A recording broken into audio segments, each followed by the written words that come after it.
Hello and welcome back to another episode of the Elam Road podcast, where tonight we'll be going over the Everton game last week and also looking back at our cup exit at the hands of Arsenal last night. Lots to get through in this show, but before we get going, remember, if you haven't listened to the podcast before, guys, do subscribe to our YouTube and Spotify channels. Please leave a rating and also go follow our socials. That's at Elam Road Pod on Instagram and at the Elam Road on Twitter. Tonight I'm joined by Elam Road regular Callum. All good, mate? How we doing, boys? You alright? All good, son. All good. And also tonight, delighted to be joined by Elam Road debutant, I should say, Craig. Pleasure to have you on, mate. I'm told you've got your funniest Brentford story all ready to go. Yes, mate. Yes, mate. Just want to say, first of all, pleasure to be on here with you boys. Great honour, shall we say. So, yeah, well, I feel like my funniest story is kind of living vicariously through someone else, because unfortunately I wasn't there to actually experience it. But it was QPR away, obviously, slumming it back in the Championship when we was there. And we was at one of the pubs outside Westfields, and I was one of the people plastering the Brentford stickers around Westfield and around Shepherd's Bush and things like that. And my dad's mate says, God, I'd love to see you ripping all of these Brentford stickers off of the wall because they're flying around on the floor. And a QPR fan walks up to him, rips one off of the wall next to him, says, Here, mate, I've ripped one off. What are you going to do about it? So he takes the sticker and he sticks it on his forehead and just walks away. Love it. Love it. That's quite a good one. That's quite a good one, to be fair. That might be quite high up. I need to get more Elam Road podcast stickers made. I've been putting them around the ground since I got them made, but I need to get some more ones. I don't know if any of the listeners might have seen those, but yeah, I need to get some more of those. But no, that's a good story, to be fair, Craig. That might be quite high up. We need to actually start ranking these because we've had a few now, and we've not done anything with them. We just get every new guest to say something, but we definitely need to start ranking them. Listen, mine's at the top. Mine's at the top, Mike. End of. Simple What, have as you that. fallen on your Well, arse? It's up there. It can be in second place. That was that. Was it? Mine was the best one at Southampton. You know, it's have a listen, everyone. If you haven't listened to it, that's the best one out of the lot. So no Well, competition. No it's a competition. good thing. It's a good thing. Humour is subjective, Callum. That's all. That's all I'll say. Very Anyway, true. Very we'll true. get on. We'll get on to Everton because, like I said, there's quite a bit to get through in this episode. First of all, Callum, Everton was rough. I think we can say that with confidence. All of the post match interviews, players, Thomas Frank, as well as people online, point to a very bad day at the office. What do you think? Yes, no, a very bad day at the office. I mean, to be honest with you, it's one of those bogey teams, Everton, with us. We Yeah. don't seem to pick up many positive results against them, whether it's just their style of play, whether it's the manager, Sean Dyche. I've seen our record against Sean Dyche. It's not a particularly very good one. But do you know what I said before the game? I said it was going to be one of those games I actually think we would lose, not in the manner we did, but just simply it's one of those teams we really struggle to play against and pick up a good result against.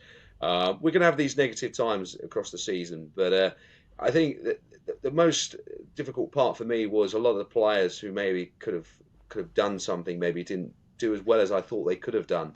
I thought Keane Lewis Potter, I was possibly expecting a little bit more from him, just simply because he's been brought in last minute with obviously an injury to Kevin Schade. I expected maybe a little bit more from him, to be honest with you. Maybe sound harsh, but what an opportunity for him to go and prove a thing, and I don't think he did it as well as he could have. But it was good to see some players like Godos get on the pitch, Oliver Kipe as well, getting on as well. But obviously there's a lot of talk about the atmosphere after the game with a lot of booing as well. So there was a lot of negatives from the game on Saturday, but hopefully we can go and do something on Sunday. Yeah, I mean, we'll get on to Lewis Potter because I've done a whole section on transfers because there's a lot of talk online about it, but we'll get into that a bit later. Craig, as Callum just touched upon, I did think before the game it is one of those banana skin games with Everton being so bad this season and us just coming off the back of a potentially you could view it as bad result against Newcastle, but it would be so Brentford to go and lose against a team that haven't won all season, and like Callum said, they are a bit of a bogey team. What went wrong? I think it would probably be easier to list the things that went right with that game. Mm. There were so many things that went wrong that the podcast is going to take long enough itself. Would be even longer if we start listing the things that went wrong. Yeah.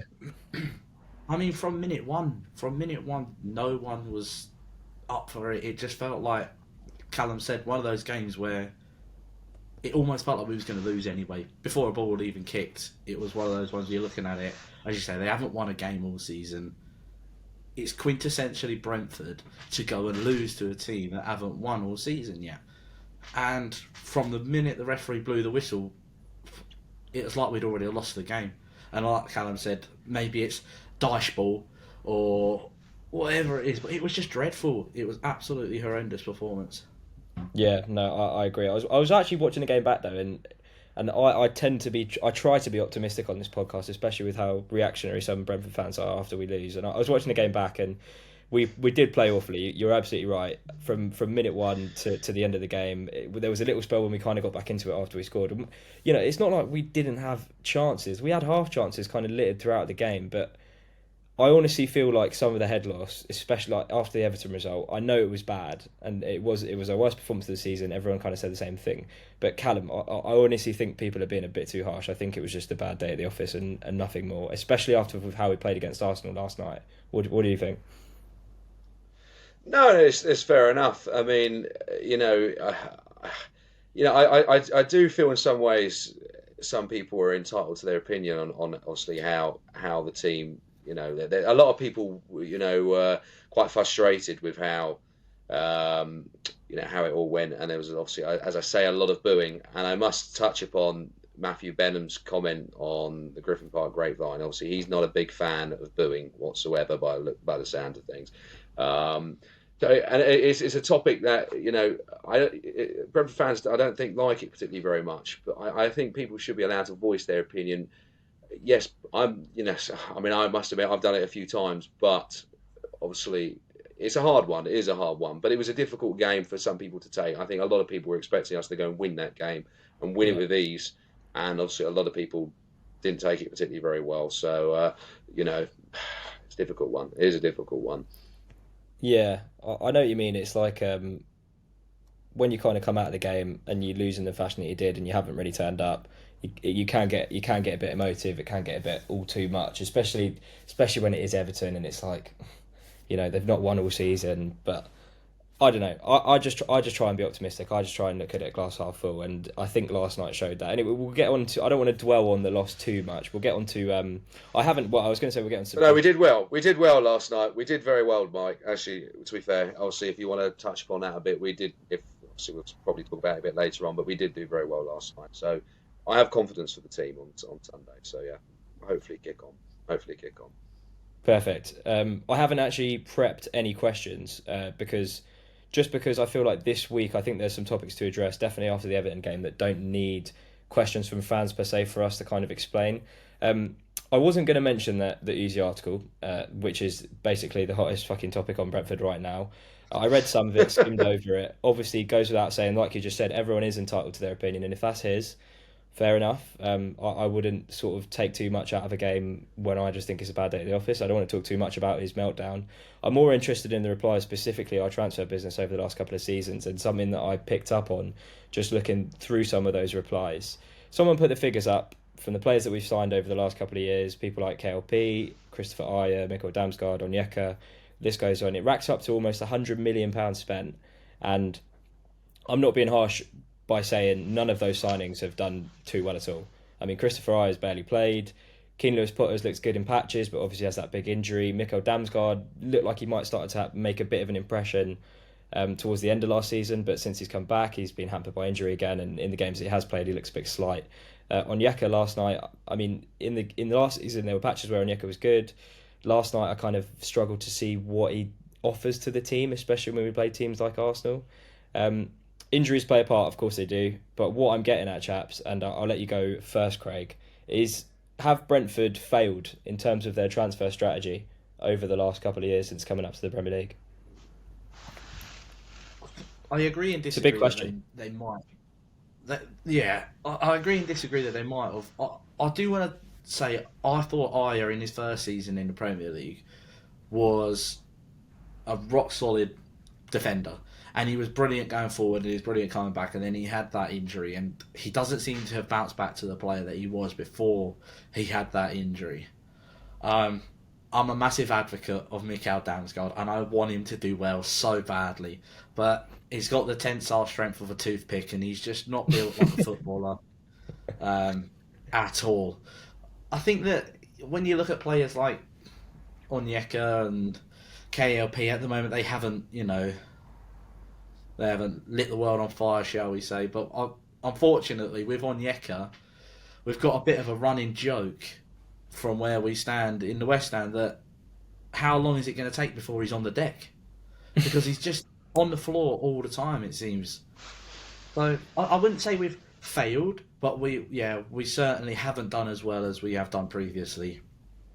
What do you reckon, Callum? Because I think once someone says it, it's almost like a taboo topic. Once someone says we spent 100 million in the transfer market and basically none of those signings have lit the world on fire, like you just said, Craig, it planted a seed, because I'm all about being optimistic. It planted a seed of doubt in my mind because I hadn't really done the mental arithmetic about how much money we've actually spent and what that's equated to on the pitch in terms of those players specifically. Do you know what I mean? No, I mean, listen, I actually don't think it sounds a lot of money, but I actually feel like, Onyeka, I feel he's another player who's had a few injuries in his time at the club. So, and it does knock a player back. I look at Rico Henry, for example, when he got a massive injury when we were in the Championship. It took him some time to come back from that. I actually think Onyeka did all right last night. Look, listen, he don't start very often. People would say otherwise. They can say whatever they want. I actually think Onyeka played very well last night. So, it is what it is. But the answer to the question of has it been a negative kind of transfer window since we've come up to the Premier League? Nonsense. I think we've done very well as a club. Yes, these players may or may not have done as well as they possibly should have done. But I think overall we've done very, very well as a club on how we've brought these players in and how they've come into the squad and how they've offered different things. They do bring stuff to how we play. As a good player, I mean, you look at this season again. He's not played much, but when he has played, he has offered things to the team. Fulham away, when he sets up the assist for the third goal, so he does offer things. Nonsense. I mean, we haven't. Also, you've got to look at the players and the fashion we missed out on the last transfer window, where it was practically agreed to bring them in, and then they basically turn us down, like Bakayoko, for example. We had him signed. Everything was ready to go, and he then turns us down and says, I want to play in the Champions League. You can't do anything about that. So, listen, I'm not going to criticise how the club have worked over the last few years. I think they've done a good job bringing players in. I think it's. I don't want to criticise the club in terms of the recruitment because they've done so well over the last few years, and I'm sure that there will be a point where players like Keane Lewis-Potter and Damsgaard do get into the team and they do start proving their worth. Maybe a little less optimistic with Damsgaard because I just feel like his style of play is probably more suited to a Spanish league or an Italian league where he came from. It's like you mentioned, his physicality. It just doesn't look up to scratch in the Prem. But what game were you watching last night? Frank Onyeka, Callum, you're saying he had a good game last night? Yeah, I don't think he had a bad game at all, to be honest with you, Mike. Listen, I was in the nice posh seats last night. I had a great bird's eye view of his performance last night. I think he did a good job. Yes, listen, he got out-muscled on a few occasions, but he's not afraid to have a pot shot on goal. Sometimes it doesn't work out. He picked out some good switch passes in there. To be honest with you, I don't think he had a bad game. The thing with Onyeka is he doesn't fit in personally to how we play it as a team. He's everywhere. He bombs upfield. The problem with Onyeka is sometimes he can't get back, so it opens up the midfield, I think. And when you've got Norgard and when you've got Jensen, when you've got Vitali in there, they're much more compact. Onyeka plays, it's much more open. He's all over the place. Don't have a problem with that. But when we're open, it causes a few issues in there. But listen, he didn't have a bad game last night. Again, people, if you want to say something about it, feel free. I'm going to Forest on Sunday. Come and speak to me. But listen, give him a chance. Give him a chance. You just mentioned he likes to have a pot shot from everywhere. Yeah. And then in, what is it, the 85th minute, ball comes into him and he tries to volley it and he slices it out for a throw-on. Listen, you forget his volley, Craig. He had a very good volley on goal. Simple as that. I thought he did all right yesterday. Look, give him some credit.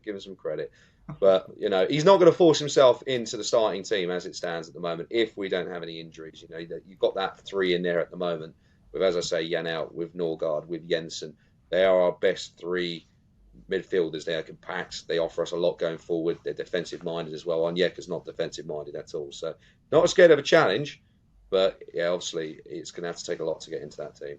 But isn't that an indictment of potentially how bad we've done in the transfer window? That our starting midfield is the same as it was in the Championship. We've still got the spine of the team that's the same as it was in the Championship. And Bumo, Tony, Jensen, Norgard, Janelt, Pinnock, Henry, Rursulev, they're all the same players. Do you know what I mean? And listen, I agree with you. I'm not criticising the recruitment. I'm just saying I'm just trying to make a good podcast, lads. Let's discuss. No, listen. I think it's a good point, but you've got to say how well the player's done. They've got to prove a point to come up from the Championship to the Premier League. I mean, Morpay mentioned it when he signed the other week for us that he's had a good scoring record in the Championship. Was asked if he's going to do it in the Premier League, and he said, "Listen, we'll have to wait and see." But the fact of the matter is, they've done that well as a team. Why change it? You look at the back, how defensively sound we were. Great. Obviously, in the midfield, again, they offered a lot, and then going forward as well, scoring goals for fun in a lot of the games. So I say, why change it? And if, of course, yes, we spent money all over the place, yes. I mean, if they're offering the players in there at the moment, scoring goals and keeping clean sheets, no point changing it. No point changing it. Go on, Craig. I was just... Callum kind of took the words out of my mouth, to be honest. They've come up from the Championship, as you said, and we're 2 seasons and 7 games into the third one. We've scored over 100 goals in the 2 seasons in the Premier League. The midfield are doing their job going forward perfectly well. Jensen's creating chances. Everyone has a little dig at him every now and then. But at the end of the day, he's one of our most, if not the most creative player on the pitch. And he will continue to create chances. He did it in the Championship, he'll do it in the Prem. Norgard did it in the Championship, he's doing it in the Prem. And the same for Vita. Across the pitch, actually. I mean, Rico Henry was the best player in the Championship, one of, and he's probably the best left-back in the Premier League. Don't care about any Scottish left-back or anything like that. Yeah. No, good points made. I think when people listen to this, and hopefully some of the people that are a little bit annoyed at the transfer strategy will listen and maybe give their head a wobble. And it is testament to how well those Championship players have done in the Premier League. I think you bang on there, to be fair. We'll go on to... We're going to do the Hot Topic. I thought we might not, but we are. For those who don't know, Hot Topic is a new segment on the podcast we're trialling, where we talk about the biggest story in football from the week and offer our opinions on them. So this week's topic is Chelsea. Obviously, they won their Carabao Cup game last night. First win in, I believe, 4 games, maybe not. Discuss Chelsea. Callum, what is going on at Chelsea, and how long do you give the manager? Are we trusting that these owners are gonna believe in Poch? They're gonna stay with him if the results don't turn around? What do you think? I can't see him sticking with the manager, to be honest with you. I think it starts from the top. I personally feel with how his business of basically bringing in these players on 8-year contracts is ridiculous, really, to be honest with you, and just spending money left, right, and centre, not really having a clue on who to kind of go and get. I can see, to be honest with you, them coming in for Tony. I had this conversation with someone last night, funny enough, actually, and they said, would Tony go to, if he leaves, Arsenal or Chelsea? And I said, to be honest with you, I can see him go to Chelsea, because money, they're going to offer more money at the end of the day, Chelsea. They've got a pocket, billions and billions of pounds. So it starts from the top. I wouldn't blame Poch. I wouldn't blame him at all. I think he's gone into a club with so much pressure at the moment. What's been left over from Abramovich, I feel, actually, with what happened in the manner it did, with how he had to sell the club. And I just don't think they've ever recovered from that. Simply, they haven't recovered from that. And I don't think it's going to take a long, long time before they simply recover from what happened there. And it was a massive knock-on effect. So, good result for them last night, of course, beating a very good Brighton team. But yes, behind the scenes, the biggest problem, I think, they've got to try and sort that out, and then hopefully, maybe for them, hopefully results will happen for them. But that's where I think the problem is. And obviously, will they give Poch time? I'd like to think so, but who knows? Who knows in football? Who knows? He could be gone Yeah. tomorrow before we know it. It's Loyalty's was gone. What do you reckon, Craig? I think that if we look at Chelsea as a whole, there'll be people out there who are kind of enjoying the demise of Chelsea. I may be one of those people as well that's enjoying it, and seeing them try and throw money at the sport and it not work out for them, it brings me a lot of joy. Throwing money at players like Mykhailo Mudryk, who we're trying to sign for 25 million, and then they're signing him for 85 million or whatever it was the next summer. It's just stupid. Throwing money, extortionate money at players that aren't really Premier League quality is just incredibly insane to myself. And Callum thinks maybe Poch might be gone tomorrow and things like that. I think they'll give him time. You got to look at what he did. Although he didn't have much silverware success at Spurs, what he did with that squad, getting them to the Champions League final, he's very clearly a man who knows what he's doing. What he did at PSG and things, he very clearly knows what he's doing. And I think if they give him time, won't be this season. Love to see him go down, but they won't. But it won't be this season that they do anything. I just think they need to give him time still. Yeah, I don't think the problem was with Poch at all. I think, the fact that he got Spurs to the Champions League final, as you just mentioned. The two things that I think are at play here is, one, Chelsea aren't used to not winning things, and their fan base will just go into meltdown mode as soon as they don't win anything, which they have been for the last year and a half. They've been in complete meltdown. They're the most successful club in the last 2 decades in England. So they've got fans when their expectations are sky high. And second of all, Poch he's ex Spurs. For me, if there's a run and they don't beat whoever they're playing, if they don't beat Fulham on Monday night and they go on a run and they don't win these games in the Premier League, I think he's as good as gone. It will take a second for those fans to switch and say, why is there a Spurs gaffer in charge of Chelsea? They cannot stand Spurs, and Tottenham fans love Poch. And it's just like, I just think it's ready to explode at any point. And I think if they don't turn it around with the next couple of games, I think it'll be gone. I think they've already started turning in some ways. If you heard them at Bournemouth last week, I think it was, in that 0-0 draw, Bournemouth not got off to the best of starts this year. Chelsea, going there with the squad they have, and I don't think they offer particularly very much from the game. Their fans massively turned on the team after that. So for them, I think it was good they won last night. Gives the manager a bit more time, but there's some big games coming up, including us. So as you touched upon, Mike, if they don't pick up some results in the next few games, we might even go there again and win 4-1, and we may send him out the door. So that would be nice, wouldn't it? But we'll have to wait and see. That would be a good send off. Yeah, no. Brentford for us to go and lose there, though, wouldn't it? After all, well, definitely. Hopefully not. Hopefully not. I'm with you, Craig. I'm definitely one of those people that are reveling in the Chelsea despair. Anyway, we'll get on. Actually, before we get into Arsenal, Craig. So the reason Craig's on this podcast is he said that he had a hot take to bring me, and we have been looking for some new people to come on the podcast. He sent me the hot take. It is a hot take. I'll tell you that much. I'll let you take it away, Craig. I'll let you have the floor. Oh, I feel a bit of pressure on me now. So, this is a hot take, and it's kind of one of the ones that's centred around the group of us that go to Brentford together down the front towards the West End.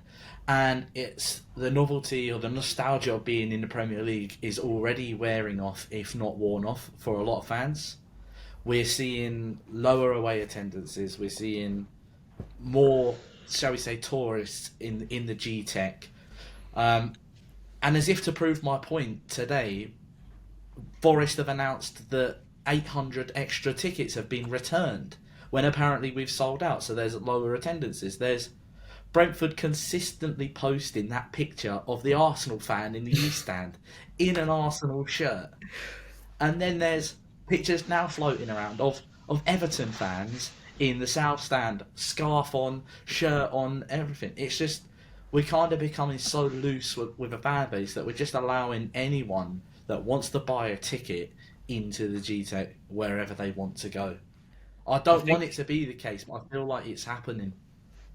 I think it's a tricky one because obviously we've talked about kind of ambition on the podcast before and where you go after getting close to Europe. What happens to a Premier League club like Palace, for example?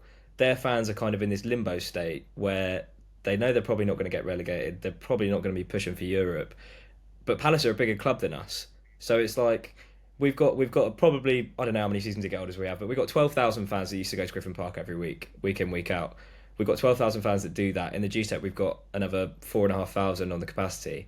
At what point do the 12,000 keep going, but then we don't have enough to go to the away games because we are slipping towards mid-table mediocrity?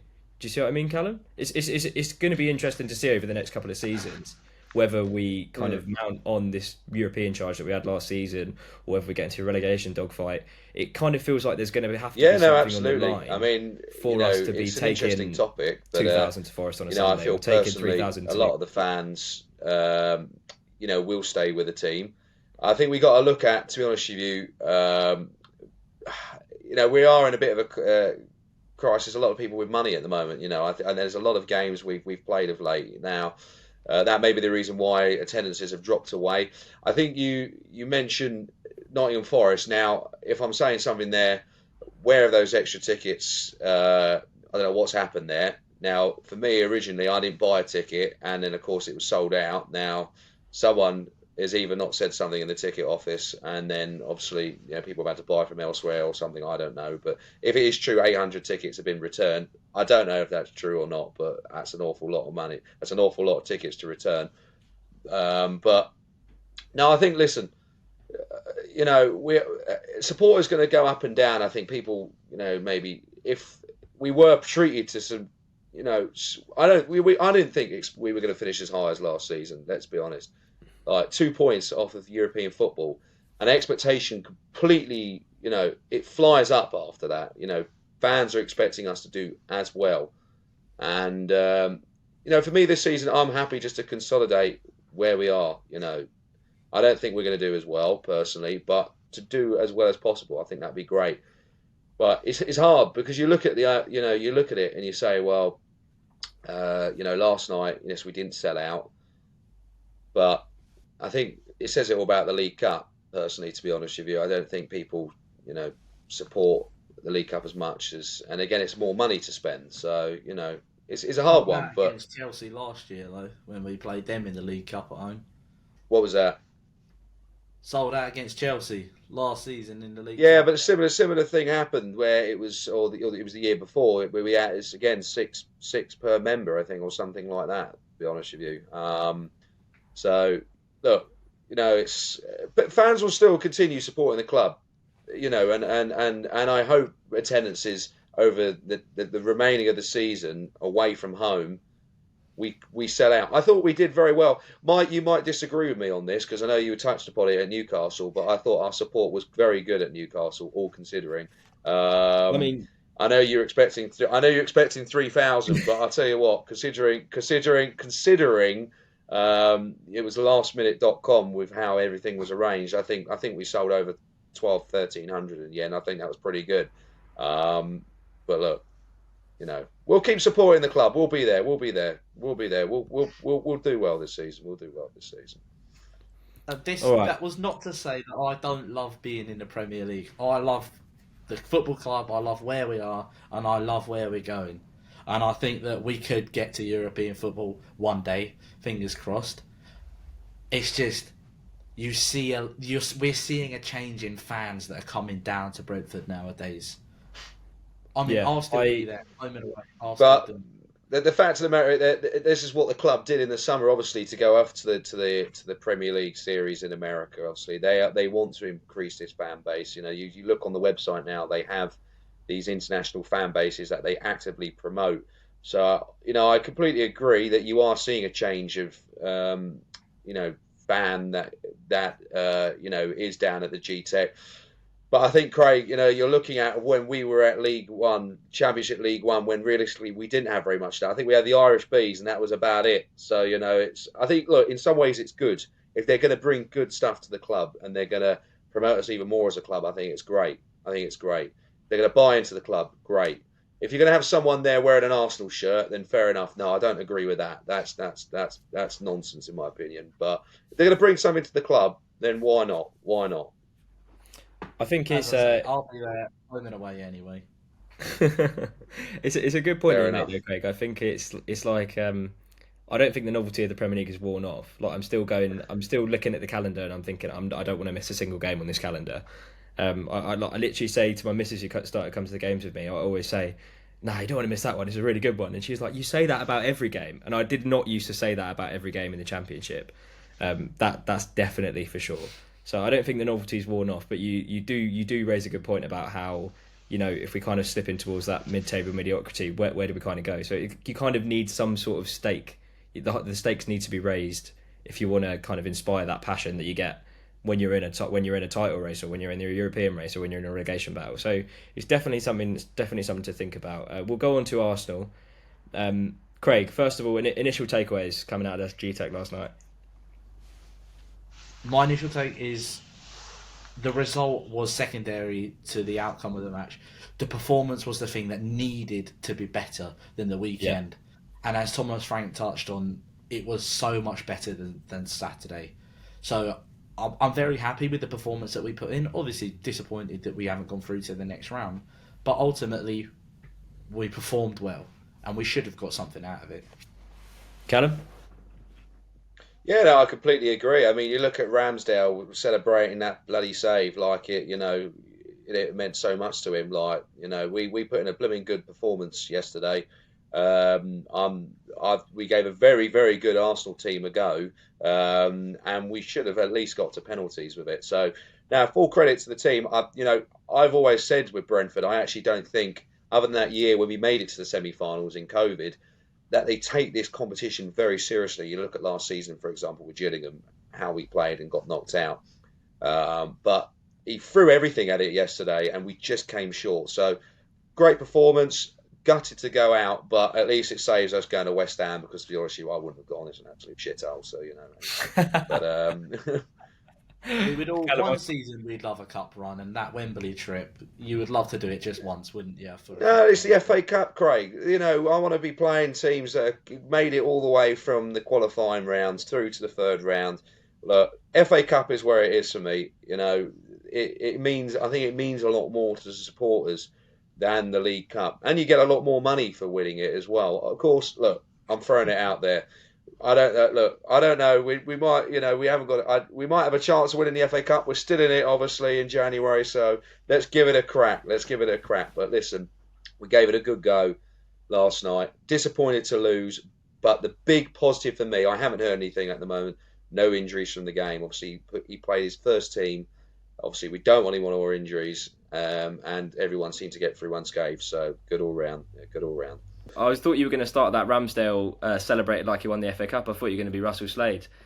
Well, to be fair, honestly, absolute nonsense from him. Honestly, that's the last game he's going to play before they play in the next round of the cup. He's just been dropped by Arsenal, and he's given it all that. Listen, like David Raya has gone out there recently and he's literally been like, "Look, I'm a better goalkeeper than you," and he comes out with all that nonsense. Like, he's not going to be number one. Simple as that. Like, I've got to go the other way. Oh, I love it. I love it. I think it's the good. mentality of Aaron Ramsdale. nonsense. Absolute not. Let him do it. Let him do it, in my opinion, because he's going to be sitting on that bench, clapping his hands like he was doing on Sunday. So get back on that bench, Ramsdale. Simple as that, mate. Thank you very It much. riles the fans up. It actually, the way that he behaves builds atmosphere in the ground. It does. gets home fans riled up, and when he does it at the Emirates, it gets the away fans riled up. It gets the atmosphere going. What he's doing, although it's a bit of a dickhead move, it really builds the atmosphere within the stadiums. He does it when no one's paying attention, Craig. The ball's in the other direction. When people see it. It's the goalkeeper equivalent of when James Maddison moves the ball outside of the D for a corner. Yeah, I'm all for it. I like it. I thought it was funny. Anyway, speaking of goalkeepers, we should talk about Flecken's distribution in that first half, because I heard a lot of groans. But I've actually got a take on this. First of all, it's always going to be a downgrade on Raya. Wherever he go from a keeper, whoever we're going to bring in, he's never going to be as good as Raya. In terms of his shot stopping, I don't think he's been that bad at all. But last night, I noticed there was like a marked kind of gap in quality in terms of Raya's distribution and Flecken's distribution last night. But what I will say is that when we set up in that midfield with Norgard, Janelt and Onyeka, there's no one coming short for him. There's no Jensen in the team who's going to take the ball in tight spaces. So, and he's also got two midgets up front in Mbeumo and Wissa. So it's so difficult. And I hear people getting on his back, and I'm just thinking, what else? Where else is he supposed to go? And also the difference between Raya and Flecken is markedly different when there's no Tony up front. Where if you ping it to him in an area of space, Tony will get on the end of it and he'll flick it on for Mbeumo. When we've not got that, obviously he's going to look worse. So people kicking off about Flecken, I just think just give the geezer a fucking break. Like he's not done too bad. Like fair enough, in Newcastle he had a bit of a stinker, but you know Reyes had plenty of stinkers playing for Brentford. What do you boys think? Callum, we'll go you first. Have you calmed down yet? Have you calmed down yet? I've calmed down. I've calmed down. Right now, listen. To be honest with you, yes, I do agree with you. We're expecting a lot from Flecken after David Raya, and you do touch upon David Raya did make a lot of mistakes for us over the years that he was with us. I think Flecken did very well last night. His distribution was good. He made some very good saves, especially with Emil Smith-Rowe. I look at that one. Eddie Nketiah in the second half as well. I think he pulled off a very good save there. But he has cost us a lot this season. We can't forget that. Crystal Palace, that's won the game. Newcastle, he's cost us there. But look, he did do very well last night. So look, I just want him to kick on from that. Get some more performances in like that. Yes, you do, Mike. I think you're spot on. I think he's a very good shot stopper, but he's not very good when Arsenal didn't do this yesterday when they had a lot of set pieces, getting in and around him, putting him under pressure, because that's his weakness, I think we've seen. So let's hope he can improve. Look, Forest is not going to be an easy game on Sunday. Hostile atmosphere. I want him to go and have a good game on Sunday in front of the cameras and go and show us what he could do again. So look, let's see what happens, but he has cost us a few times already this season. Craig, what you want to weigh in? Yeah, Raya was arguably the best goalkeeper that we've ever had, and he grew into that. I mean, all right, maybe he doesn't have Stuart Nelson, mate. Listen, there you go. He doesn't have much on Stuart Nelson or Paul Smith or Ben Hamer and things like that. But he's arguably the best goalkeeper distribution-wise and things like that we've ever had. Wear the Brentford shirt. I think, Mike, you're right. People are getting on Flecken's back a bit too early as well. Back in my day when I played football as well, I was a goalkeeper, and I feel like sometimes it's a bit harsh to say that he has cost us. The Newcastle situation, if we're going by a letter of the law, is an inevitable collision, which means it shouldn't have been a penalty. So shouldn't have even got there either, because Hickey shouldn't have dicked around with it at the back. Exactly. So he's been put in a shit situation by Hickey there because he's messed around with the ball. It's an inevitable collision, which means by the letter of the law, shouldn't have been a penalty. Crystal Palace, I'm assuming you're referring to the volley that came in from the edge of the box. I just happened to be in the concourse when that one went in, and watching it on the cameras, personally, don't think there's anything he could have done about it. There's situations. Crystal Palace was the one where it went through his legs. Anderson. Yeah, I don't know. Yeah, Craig. Where I don't know which one you're talking about. You're talking about Spurs on the first game of the season. Yeah, okay. No. I think when we look at Palace, that was Collins as well, wasn't it? Him and Collins. It was Collins. A bit mixed up between themselves. The thing is, there are 10 other players that the football's got to go through before it gets to the goalkeeper. The only problem is when a goalkeeper does make a mistake, the goal's behind him. Yeah. So maybe we shift the blame to 10 other people before we start blaming the goalkeeper first. You can tell he's an ex-goalkeeper, can't you? all I'm going to say is it took Raya time to get to where he was when he left us. Give Flecken time and he'll get to where... Not to where Raya was, but he'll get to where we feel we're comfortable with him as a goalkeeper. Yeah, I think judging him too early. But I'd like to see how him and Tony, if Tony ever plays for us again, that is, I'd like to see how him and Tony build a relationship in the same way that David Raya and Tony would just had like some sort of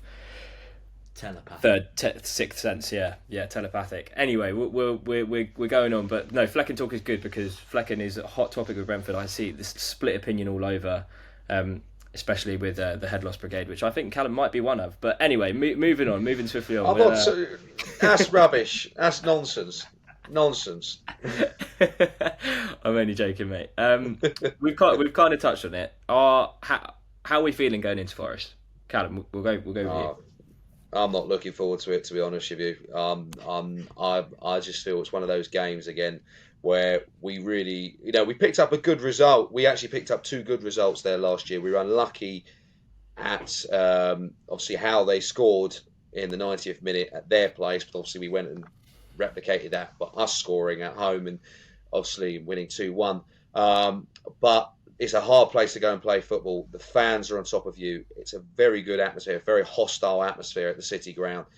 I really am not looking forward to Sunday, to be honest with you. You look at the players they've got. Callum Hudson-Odoi, I think, I touched upon this before, a player that I think we could have possibly have signed, but for the money they paid, he's showing us quality at the moment. They've got some very good other players in there proving their worth at the moment. So, and Steve Cooper as well. And if you look at it today, with obviously us returning those tickets, you look at the Nottingham Forest fans as well. Look, they're up for this. They don't like us very much, do they? So look, it's going to be a hard game. It's going to be a hard game. I think we're going to come off it on the wrong side. I would take another draw, to be honest with you. Negative, but I would take a draw. It's a hard place to go and play football. But look, it's going to be a hard game. Hopefully we can get something from it, but again, we're going to have to wait and see. I'd say 1-1 draw, personally, in my opinion. Craig, what are you thinking? I don't think there's anything to add to what Callum's already said. It's a difficult place to go. And it is arguably one of the better atmospheres in the Premier League. Their fans know how to get behind the team, but if we can get on top, they also know how to get on top of their team. We've been there when we've won 3-1, 3-0, 3-2, and their fans very quickly turn on themselves as well. So if we can get on top, which unfortunately I don't see happening, then it could turn the tide of the fans in our favour. But like Callum said, I'm more than happy for a point. Go there, don't lose, come back to the G-Tech and start again. Perfect. I think that would be a good place to round off the podcast, chaps. The Elam Road podcast will be back next week to discuss that big match against Forest on Sunday and also look ahead to United the following week. Remember, folks, if you haven't listened to the podcast before, please do go and subscribe to our Spotify and YouTube channels, leave a rating, and also go follow us on our socials. That's at Elam Road Pod on Instagram and at the Elam Road on Twitter. Callum, Craig, it's been a pleasure, and we'll see you next week. See you later, all. Thanks a lot.